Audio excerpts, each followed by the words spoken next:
রাগের মাথায় ডিভোর্স দিয়েছেন, এখন চাচ্ছেন যাকে ডিভোর্স দিয়েছেন তার সাথেই সংসার করতে।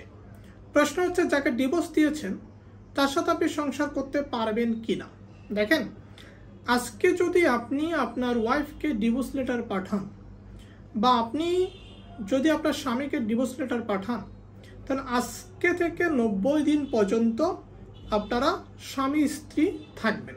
এই 90 দিন নিয়ে কোনো সমস্যা নাই, কিন্তু 90 দিন যদি পার হয়ে যায় তাহলে কিন্তু আপনারা স্বামী স্ত্রী থাকবেন না।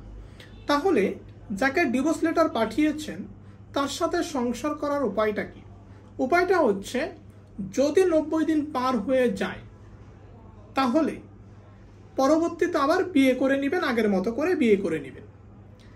যদি 90 দিন পার না হয় তাহলে 90 দিনের মধ্যে আপনি যে ডিভোর্স লেটারটা দিয়েছেন সেটা প্রত্যাহার করে নেবেন। মানে যে ডিভোর্স লেটারটা দিয়েছেন সেটা প্রত্যাহার করে নিলেই আপনারা আগের মতো স্বামী স্ত্রী হিসেবে বসবাস করতে পারবেন। আমি ছিলাম advocate Mithun Shah, Bangladesh supreme court. ভালো থাকবেন।